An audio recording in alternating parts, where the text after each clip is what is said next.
Seems pretty firm to me.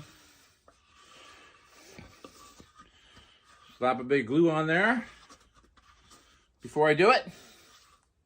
I think I'm good. So I guess the idea is going to be to lift up the corner of the pew, pull the leg off, glue it, clamp it. No, I'll drill a hole in the one side, glue it, clamp it, and then screw them together. And according to the video, they say that these screws are really good and that you don't even need to glue it. So I'm going to glue it anyways.